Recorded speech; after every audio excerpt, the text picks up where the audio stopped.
Moni ndine Nesta the Black Teacher, ndipo masanano lero lachinayi pa 30 April chaka cha 2026 ndabweranso ndi update yokhuzana ndi nkhondo ya ku Irani.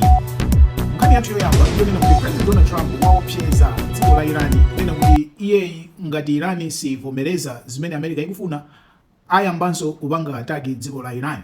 President Donald Trump wapanga posti pa social media yake ija Truth Social, chithunzi chake chopanga ndi AI chimene wanyamula mfuti kusonyeza kuti akuti iyeyo sakhalanso Mr. Nice Guy iyayi.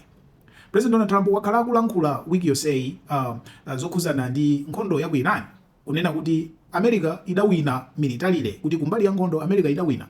Ndipo Donald Trump wanena kuti blockade yomwe anayika ku magombe a dziko la Iran ikugwira ntchito bwino kupereka pressure kwa Iran kuposaso nkhondo. Ndiye wanena kuti blockade imene jasiyichoka. Tinakamba mu update yapitayo kunena kuti Iran yapereka proposal yomwe imafuna kuti ma blockade amenewa achotsedwe, Strait of Hormuz itsegulidwe, kuti kenako azayambe kukambirana za nuclear. Ndipo Donald Trump wanena kuti nuclear ndi number 1. Sangachose blockade asanakambirane kapena kumvana za nuclear. Ndiye lero mauno maripoti ayamba kumveka onena kuti asilikali ankhondo a dziko la America akukonzekera kuyambanso kumenya dziko la Iran. Iwo akunena kuti plani yawo ndiyonena kuti achite zinthu zamphamvu kwambiri koma mwa nthawi yochepa. Ndicho linga chofuna kupangisa kuti dziko la Iran libwere liza kuzokambirana ndi dziko la America kapena livomereze zokambirana ndi dziko la America. Dziko la Iran kumbali yake lanena kuti zimene America ikufuna sizingatheke ndi nkhondo yayi. Kukambirana kokha ndi kumene kungabweretse mgwirizano osati nkhondo. Kuti timve kuti ma developments anyowani ngotani komano padakali pano mphekesera ndi imeneyo yonena kuti asilikali a America akukonzekera kuyambiranso kuchita nkhondo ndi dziko la Iran. Ndipo Donald Trump wapanga tweet ndithu chithunzi chimenechi ndikulemba kunena kuti Iran ichenjere ipange zinthu moganiza bwino.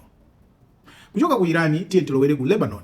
Kumenekunso dziko lija la Israeli likupitirizabe kuphulitsa madera ena ndi ena kumwera kwa dziko la Lebanon, Southern Lebanon, kumene kuli gulu lija la Hezbollah.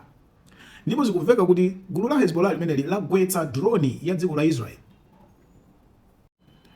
pogwiritsa ntchito zipangizo zija zotchedwa surface to air missiles, kuti mizinga yoponya kuchokera pansi ndithu kupita kukagwetsa drone ya dziko la Israeli. Hezbollah yakwanitsa kupanga zimenezi ndipo maripoti amenewa achokera ku Israeli Army. Ndipo president wa dziko la Iran wadzudzula ndithu dziko la America kunena kuti atsegule blockade yawo pa ku Strait of Hormuz, kuti kumene kutsegulidwe chifukwa choti malo amenewa ndi malo a dziko la Iran ndipo sakuyenera kumatsekedwa ndi asilikali a dziko la America. Munkhani zinanso asilikali a dziko la Israeli agwira maboti amene ananyamula katundu osiyanasiyana othandiza anthu ku Gaza. Iwowa agwira ndithu maboti amenewa ngakhale anali malo amene amachedwa pa chizungu kuti international waters, sanali mu territory ya Israeli ya, koma iwowa agwira ndi kulanda maboti amenewa amene amanyamula zithandizo zosiyanasiyana kuti akathandizire anthu ku Gaza. Po lero lino tikunenanso kuti Israeli inaponya ndithu drone ku DR Bala mkatikati mwa Gaza amenemo, ndipo anthu pafupifupi 6 avulala chifukwa cha drone imeneyi. Tikumbukire kuti Donald Trump anabweretsa ceasefire ku Gaza pamene gulu lija la Hamas lidagwirizana ndi dziko la Israeli kuti nkhondo ite asiye zomenyana ku Gaza, ndipo anasinthana ndithu anthu amene anagwidwa ma hostages bwinobwino. Koma chithaleni nkhondo imeneja, chikhalireni ceasefire imeneja, Israeli yakhala ikumenyabe ku Gaza, ndipo tsiku ndi tsiku asilikali a Israeli ali ku Gaza kuphulitsa ndi kupha anthu. Koma zimenezi anthu samakhala nazonso busy kwambiri chifukwa cha nkhondo ya ku Iran ndi ku Lebanon. Koma ku Gaza ndithu padakali pano anthu akuphedwabe tsiku ndi tsiku. Ndiponso ku Lebanon kumeneku dzulo anthu ena 5 aphedwa, ngakhale asilikali a dziko la Israeli akunena kuti amene wawa ndi gulu la Hezbollah aphedwa kumwera kwa dziko la Lebanon kumeneku. Tizoezo ndi chiyambire ni nkhondo ya ku Lebanon. Anthu pafupi 2534 ndi amene aphedwa ku Lebanon.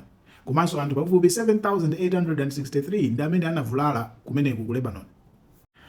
Ma-update ya nkhondo amenewa tilekezere pamene pa lero, tibweranso chakumasanako. Ndine Nesta the Black Teacher, tsiku labwino.